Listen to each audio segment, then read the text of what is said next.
रूपधर की यात्राएं एक एक करके आने लगे और धनुष की डोरी को चढ़ाने के प्रयत्न में विफल होते रहे।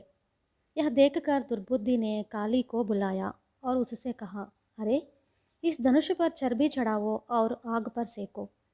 काली ने यह काम किया, किंतु उससे कोई फायदा नहीं हुआ। जब वे दुष्ट धनुष को लेकर बहुत ही परेशान थे, तब उनकी समझ में नहीं आ रहा था कि क्या किया जाए।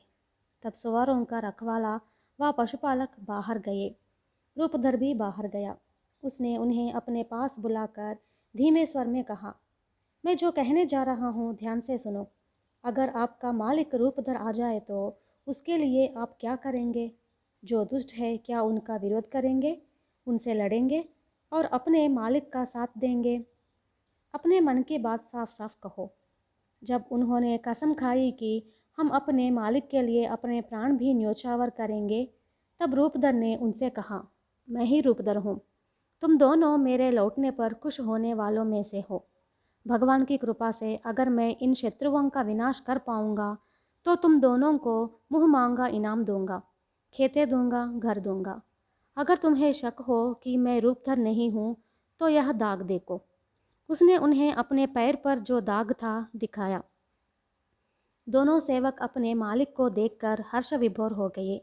अब आनंद और आंसू का समय नहीं है। मैं पहले अंदर जाऊंगा, उसके बाद तुम दोनों एक एक करके अंदर आओ। मैं धनुष मांगूंगा, वे नहीं देंगे। सुवरों का रखवाला मुझे वह धनुष ला कर देगा। बाद में घर में जो औरतें हैं उनसे कहना होगा कि वे सबके सब अपने अपने कमरों में चली जाए और दरवाजे बंद कर ले। उन्हें सावधान करो कि गड़बड़ी हो भी जाए तो वे बाहर ना निकले। सुख प्राप्ति, तुम्हें बाहर जाकर सिंहद्वार को बंद करना होगा। फिर तीनों एक एक करके अंदर आए, अपने अपने स्थानों पर बैठ गए। उस समय विपुल योद्ध धनुष पर अपना बल पराक्रम दिखा रहा था। डोरी चढ़ाने का असफल प्रयत्न कर रहा था। उसे झुकाना उससे नहीं हो रहा था। निराश भरे स्वर में कराते हुए कहने लगा, हम कितने अभागे हैं। शादी की बात छोड़िए, शादी करनी ही तो इथाका में और बहुत सी कन्याएं हैं। मुझे तो इस बात का दुख है कि रूपधर की तुलना में हम कुछ है ही नहीं। हमारे इस पीढ़ी की दुस्थिति व बलहीनता को देखकर आने वाली पीढ़ी क्या करेगी, क्या सोचेगी? दुर्बुद्धि ने उसकी बातों को काटते हुए कहा, अधिक भावुक मत बनो। आज पर्व दिन है। हमें धनुष से कोई लेना देना नहीं है। उसे आज छूना भी नहीं चाहिए। उसे रख दो, किसी और दिन इसका उपयोग करेंगे। यह बात सबको सही लगी। जब सब भोजन कर चुके तब रूपधर ने कहा, महाशयों, आज आपको इस धनुष से कुछ लेना देना नहीं है। क्या यह धनुष मुझे देंगे? मैं भी जांच लूँगा कि मैं कितना बलशाली हूँ। सच कहा जाए तो मेरा बल कभी का क्षीण हो गया। उसकी बातें सुनकर सभी तिलमिला उठे। उन्हें भय भी हुआ कि शायद यह बूढ़ा डोरी चढ़ा सके और निशाना मार सके। दुर्बुद्धि ने नाराज़ी से कहा, नीच, क्या तुम्हारी मति भ्रष्ट हो गई? लगता है शराब पीकर मस्ती में झूम रहे हो।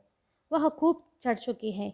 अगर सचमुच ही तुमने उस धनुष को झुकाया तो क्या तुम्हें जिंदा रहने देंगे?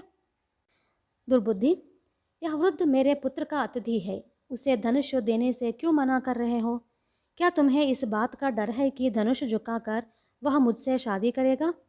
तुम क्यों समझते हो कि वह ऐसा उद्देश्य रखता है?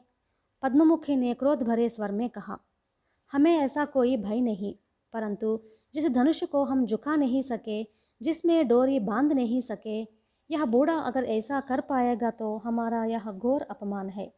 यह अपरिचित बूढ़ा अगर कुल्हाड़ियों के सिरों से होते हुए बाण चलाकर निशाना मारने में कामयाब हो जाए तो इससे बढ़कर हमारी बेइज्जती और क्या हो सकती है? विपुल योद्धा ने कहा, माता, तुम क्यों बेकार इन बातों में पड़ती हो? मैं अगर यह बाण किसी को दान में दूंगा तो भी मुझसे पूछने वाला मर्द इस देश में पैदा नहीं हुआ। अब तुम जाओ और अपना काम करो, धीरमती ने निर्भीकता से कहा। इन बातों को सुनकर पद्ममुखी को आश्चर्य भी हुआ और आनंद भी। अपने पुत्र को काबिल होते हुए देखकर खुश होती हुई कमरे के अंदर चली गई। इतने में धनुष को लेकर सुवारों का रखवाला रूपधर के पास जाने लगा। इसे लेकर रूपधर के पास जाने लगा।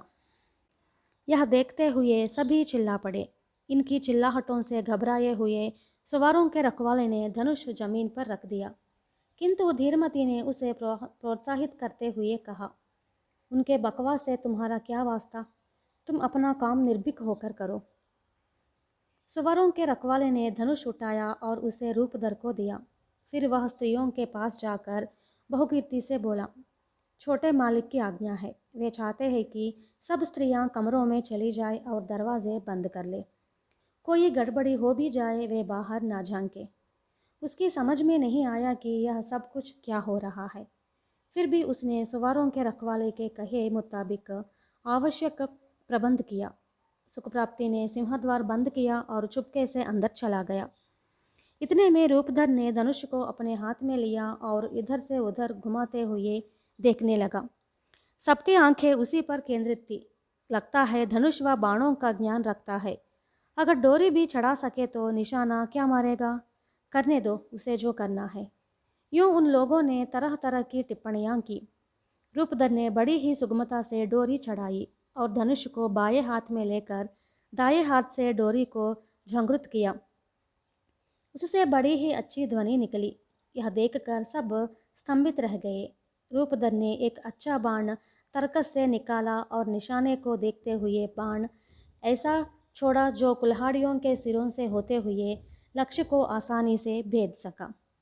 फिर उसने अपने बेटे धीरमती से कहा, पुत्र धीरमती, तुम्हारी प्रतिष्ठा को मैंने कोई ठेस नहीं पहुंचाई। तुमने तो खुद देखा भी लिया कि मैंने बड़ी आसानी से डोरी चढ़ाई और बाण चलाया। ये यथाकथित बड़े लोग जो भी कहना चाहे कहे, अब स्पष्ट है कि मेरा बल क्षीण नहीं हुआ।